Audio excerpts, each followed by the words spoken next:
Boom, Tetris for Joseph. Where is it? Or is there going to be a drought? How's this going to play out? Oh, Okay, he that's takes the perfect, double. perfect. It's set up now. How's this 17 gonna piece trap. end? There's the Takes the low double. bar. Boom! There it is. Tetris for Joseph. And you're. And we have a new Tetris win. World It's Champion. gonna come down to the wire. And time.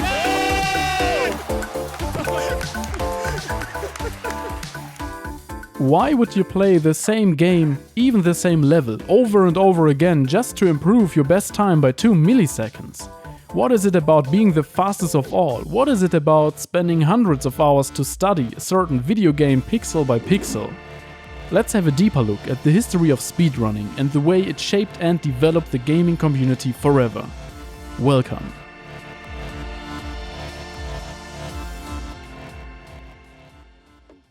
If we talk about the history of speedrunning, we should begin with the very first, barely noticeable games that allowed players to reach a defined ending. We are talking about D&D for the Plato computer system, released in 1974. D&D, which refers to the tabletop RPG Dungeons & Dragons, was developed and programmed by Gary Wisenhunt and Ray Wood at the Southern Illinois University. The game was written in the Tutor programming language and used simple key pressings to make your character move. Also, D&D was the first non-educational game that included something that would later be known as bosses. After creating your character, you will venture into the so-called Wisenwood Dungeon, a fusion of the developers' last names, and there is a certain goal to accomplish: finding the ultimate treasures, the Grail and the Orb. D&D was different from other video games back then, because it was one of the first games ever to let the player return to a previous level, which gave D&D a non-linear progression. This is very important for a groundbreaking release of Nintendo in the 80s, so keep that in mind. Anyways, the goal was to find those two treasures which made the ending. Obviously, there are no recordings of people speedrunning this game because you could not record your screen, and even camcorders were not invented at that time. But after its release, D&D was known for bringing players together who want to reach the end as fast as possible. So basically, D&D was the first game ever to at least provide a rough possibility of speedrunning, because you had a defined start and a defined ending. But something that actually maybe could be considered as the first speedrun ever happened 8 years later.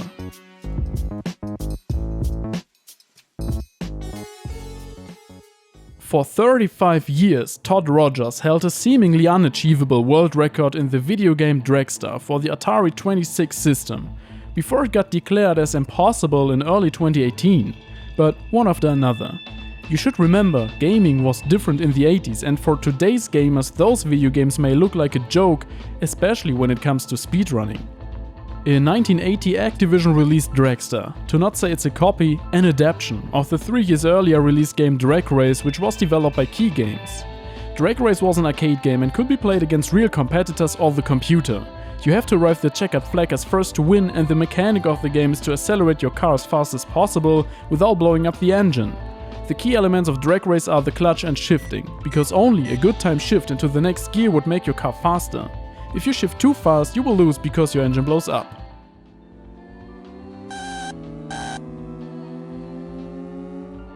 And pretty much the same principle was used in Activision's unauthorized adaptation of Drag Race, called Dragster, for the Atari home console.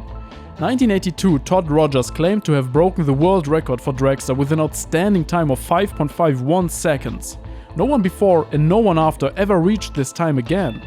This could probably be determined as the first speedrun ever, although we are not yet talking about playing a regular story game, and being the fastest was kind of the main goal of Dragster, so maybe it's not a real speedrun like we would call it nowadays. With this record, Todd Rogers not only claimed the world record for achieving the fastest time in Dragster, but he also claimed the world record for the longest standing video game world record, because until 2018, no one could beat his time of 5.51 seconds. But then things changed. And not because someone else broke his record, rather because OmniGamer, aka Eric Koziel, proved his time to be impossible to achieve. Yeah, drag racing is a sport there, right? Oh, that was a bad game. To break it down, Eric analyzed every single line of code from Dragster and recreated the speed system by himself. After testing around, he found the best possible time to achieve was 5.57 seconds in the very best case scenario. What does that mean? Getting 5.57 seconds is not always possible because for this time you need the perfect frame start, otherwise you will lose a couple of milliseconds. Todd Rogers in turn replied that he starts in the second gear right at the moment when the countdown sets to 0, but that's also impossible because the game will always declare this start as early. So, long story short, Todd Rogers claims to have a time of 5.51 seconds. OmniGamer proves the fastest possible time to achieve is 5.57 seconds, and on top of that the developers claim to have achieved a time of 5.54 seconds in a best case simulation. So what's the end of this story? Well, Twin Galaxies, the official supplier of video game scores for Guinness World Records, declared in 2018 the time of Todd Rogers as invalid and deleted all of his scores, and also banned him from any kind of participation in Twin Galaxies competitive leaderboards. It's questionable in general how Todd Rogers even could get those awards because he never provided any proof of his time. In the end, he basically just asserted that his time was 5.51 seconds and nobody questioned that. Suspicious. But let's move on with games that mark a big part of the real speedrunning history, speedrunning as we know it nowadays.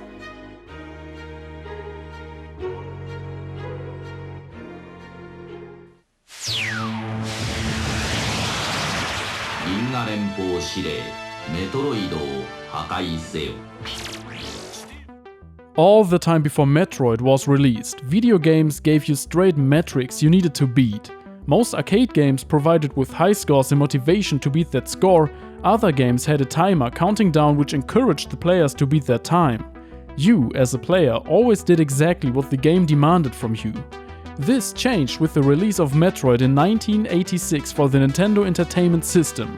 Metroid also set the roots for the later well-known video game genre Metroidvania, so we are really talking about a classic piece of gaming history here. Unlike most other games at that time, Metroid provided an open world-like experience with the possibility to move around freely, wherever you want. Remember D&D from the beginning of this video? Just keep that in mind, but D&D paved the way for a feature like this. With Metroid, for the first time ever, a game rewards a player for being fast without putting the main focus on a time countdown. You don't need to be fast for finishing the game, but if you are fast, you will get a special reward which is unique, depending on the time you needed to arrive at the end. Metroid provided 5 different endings, but it's not only the endings that players encouraged to play again and again and again to get a better time. The gameplay itself was like a breakthrough at that time and set new standards for 2D platformers and also made way for the overly popular speedrunning game Super Metroid from 1994, 8 years later. Speedrunning wasn't even a word you used back in the 80s, but this changed with the release of Doom in 1993. Just to make it clear, thanks to Doom, speedruns are what they are nowadays, and the importance of this game is undeniable when it comes to the early stages of speedrunning.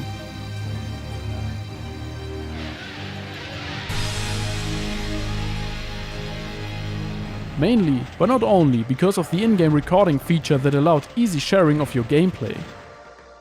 In the middle of the 90s, the internet was on its way to become something really big, so the first online communities were founded and brought gamers from all over the world together. The birthplace of Doom's online communities was Usenet, which provided a bulletin board-like surface for all people who wanted to exchange information about the game. Time moving on, the function of Usenet was replaced by wikis and websites, and the communities and sources of information spread into the wide world of the internet. In 1994, 1 year after Doom's release, the first demo hub called LMP Hall of Fame started its way into the internet and was the first online platform to collect times and usernames from players who wanted to beat the game faster than anyone else. LMP Hall of Fame. The LMP comes from the file extension that was used from the game to record your gameplay. The only thing you had to do was uploading that file. This was a technological feature no other games could provide at that time. This website was the inspiration and forerunner for dedicated speedrun communities and established a new form of playing video games, being the fastest. What the LMP Hall of Fame started was taken on by newer websites like Compete.N or Doom honorific titles, which just a short time later shot out of the ground and paved the way for even more people to participate at speedrunning. Compete.N was the platform where finally 2 fundamental styles of speedrunning were coined: any percent and 100% speedruns.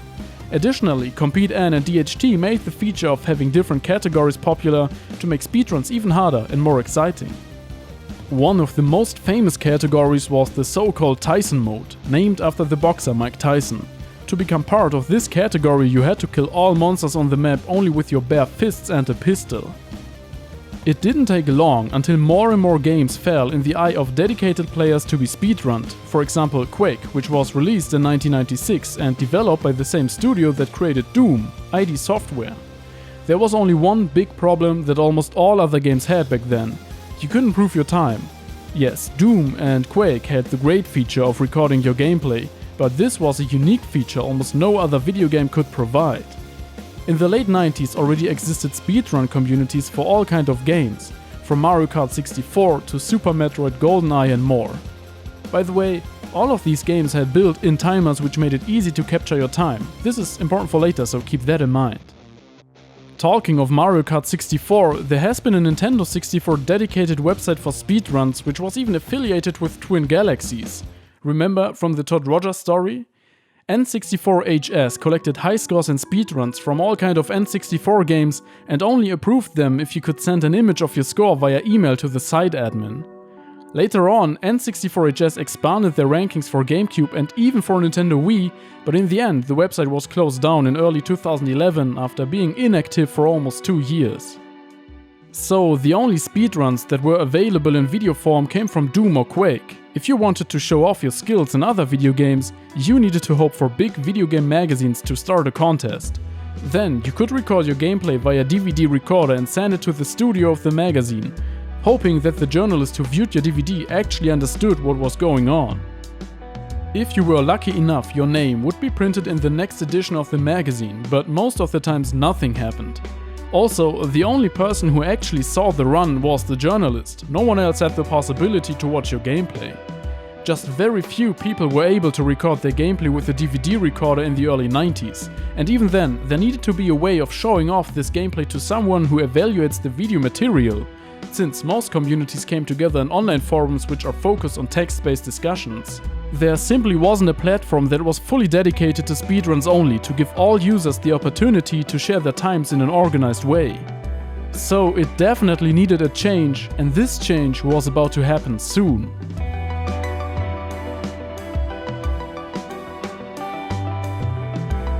Speedrunning was now something that many gamers knew about, and it became more popular as more and better games were coming out on the video game market.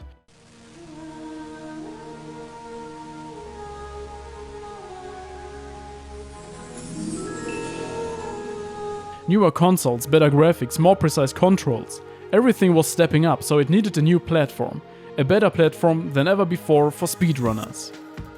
In April 1998, Speed Demo Archive went online and merged everything together, but only for Quake and its demo files. Nonetheless, SDA offered the possibility to talk and discuss about strategies and tactics, and anyways brought many speedrunners together because of its dedication about this topic. A possibility for uploading and sharing speedruns from all kinds of games was still missing out, although the communities kept growing and also the technical issues of recording the gameplay were about to vanish soon. In late 2003 happened a key moment for the whole speedrun world. Radix, the admin of SDA, uploaded his own 100% Metroid Prime run and the website blew up. The clips went viral and everything was about the strategies he used in his run.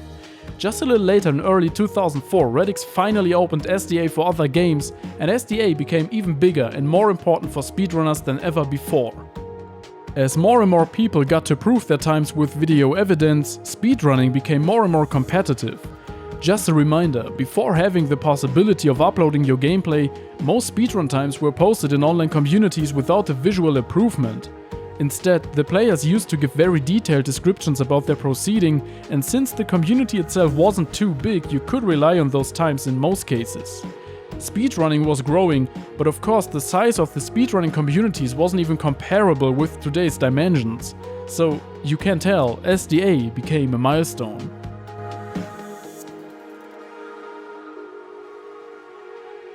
After the opening of Twitch.tv in June 2011, things changed again, and this time it would be a change that will last for more than a decade.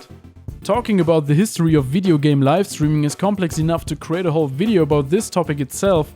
Maybe I should do that, so let me break it down real quick and explain the advantages of being live for speedrunners.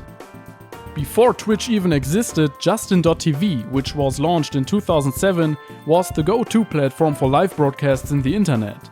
Justin.tv offered as one of the first websites ever the possibility of live streaming anything you like, for free, even without needing to create an account.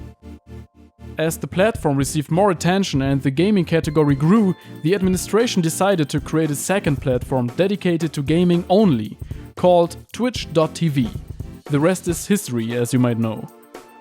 The impact on the speedrunning community of Twitch was and still is immense. For the first time ever, speedrunners could actually make a living of sharing their gameplay and had the opportunity to concentrate on improving full-time. Not only many records have been broken while being live on Twitch, also it simplified the way of proving your times even more. Twitch offers the great feature of creating clips and saving VODs after being live, so you can easily download the run you had and can re-upload it to your speedrun website of your choice. For example, speedrun.com, which grew to one of the most influential and biggest websites out there. But the speedrunners are not the only gamers who profit from live streaming. Also, the audiences basically have only advantages since live streaming became so big. As a viewer, you have an unlimited choice of speedrunners out there, and depending on the game you play at the moment, you can pick your favorite streamer. Twitch merged the speedrun community even more together, and instead of small communities for each game, speedrunning itself grew to one huge community that supports each other. Live streaming can probably be considered as the most important and final step for speedrunning. Of course, there's also YouTube, which had an immense impact on the community even before streaming was a big deal. This pretty much sums up the history of speedrunning, beginning with the first RPG video game released in 1974, which opened the horizon for following video games, and ending with 24/7 speedrun entertainment on Twitch and YouTube. I know the history is even more complex than shown in this video, and I could probably talk another 30 minutes about what was going on in the 90s and 2000s, but my approach for this video was to keep it in an agreeable length. Thanks for watching, hope we see us next time. Cheers!